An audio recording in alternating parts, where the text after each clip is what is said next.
the first biggest thing was I wanted to talk about desks a bit, because that's what we were doing today. Yeah. We were putting a desk together. It was a photography desk. How did it work out for you? Were you happy with it? I was, stoked with it. I think like any project, you kind of get those like ups and downs. You get really excited, then tech doesn't work, and then you get it to come together towards the end. And I was stoked. I think we got something really cool. But, like, that's half the fun of tech, is that it's a pain in the ass and you got to figure it out anyway. Right. But no, I think it turned out really great too. Like, one of the big things I was into with it is being able to move it around a studio. Right. So like when photographers work, often it's nice to be able to bring your setup just near you across the room or whatever. Right. It was great for that. You can raise it and lower it. What did you think of those little palette things? Did you actually get to try them, or was I hogging them the whole time? I watched you use them, and they looked amazing. Like, It seems like it makes sense. It seemed pretty intuitive because I saw you adjusting exposure and white balance, and I guess you got to give me the review, because I was just kind of geeking out watching. Well, I wonder if you can use them with video stuff, because you can map them to different applications. And I wonder if you could do any grading and. Yeah, I could see like dropping exposure or like contrast or white balance. Maybe we could like hook them up to some raw files. Yeah. What's like some general advice for people putting their own real life desks together? Because you kind of come in and you do it all at once. You make this beautiful once in a lifetime desk, but then you go on and do another one. We got to like live with them all the time. So like, how do you approach your working desk, and what are things to think about? Maybe it's like anything, whether it's like you're a musician or like you get into video. I think the instinct is to like overdo it. And so kind of like dial it back down a little bit and I guess minimalize it, I guess. That would probably be my number one tip, is don't overdo it. Because how clean does your desk stay in real life? Does it look like the shots in the video? I mean, I think it's somewhere in between. Like, it's not like as messy as you would think, and it's not like as pristine as you would think. Honestly, it's not as messy as mine. No, my buddy Rich has a tendency to like, I'm looking at you, leave everything on my desk, and I'll come in and like find gear on my desk, and that's like where it goes to. I need like a second desk that's like, here's where all the garbage goes, and here's where my working stuff That's like goes. the dream world, just like that bonus desk, and then totally. one that stays. I was surprised, honestly, at the utility of the one we pulled out today. Like, it's from Home Depot. Yeah. And I don't think I ever would have looked for that. Yeah, it's like a workbench. Right. I mean, link in the show notes if you want to see everything in the video. I guess we don't need to describe the whole video.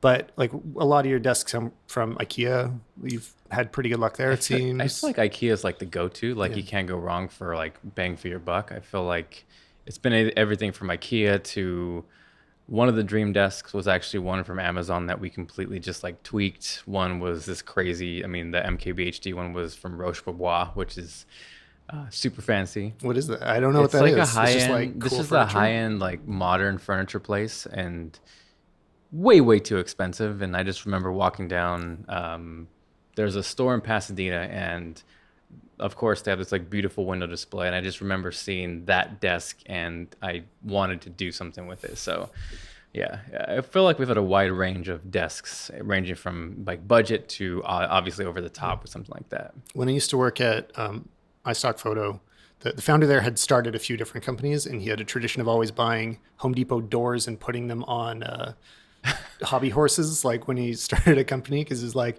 we'll buy real desks once we make money. That makes sense. I was kind of like that. It's like the physical desk isn't really as important as like what you do to it. Right.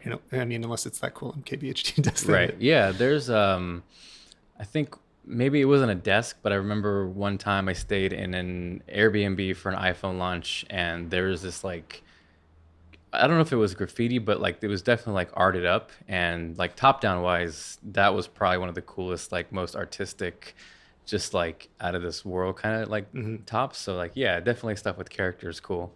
One thing I really liked about this desk is I could beat it up a bit, because like I'd be a little afraid to get that super nice MKBHD desk, because I'm probably gonna kind of destroy it eventually. Like put a camera down once and all of a sudden you got to gouge across it. Right. And it's something you're doing every day, day in, day out. Like that could definitely wear it out. And what about actual computer setups? Like, are you a 2-monitor person? Or you stick to No, I'm like, I've always preferred one good monitor. I've never really liked 2 monitors. Do you do clamshell or on your laptop monitor? Like, what's if I have like a laptop with a monitor, I'll go like kind of dual, I guess, just because why waste the screen real estate?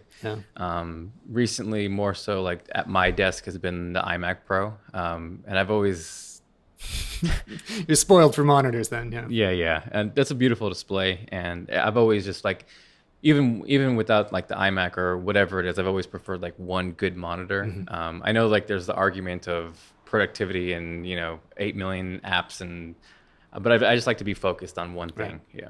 I always thought I needed two monitors, and I just ended up with one. I've come to really appreciate Apple monitors for their predictability. Okay. Like I just know what an Apple screen looks like.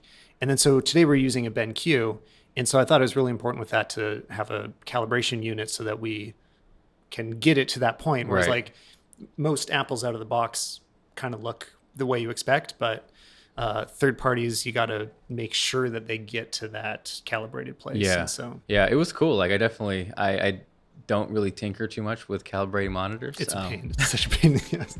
Like it drives me crazy. I wish I never had to. Yeah, do but it that. definitely made a difference for sure.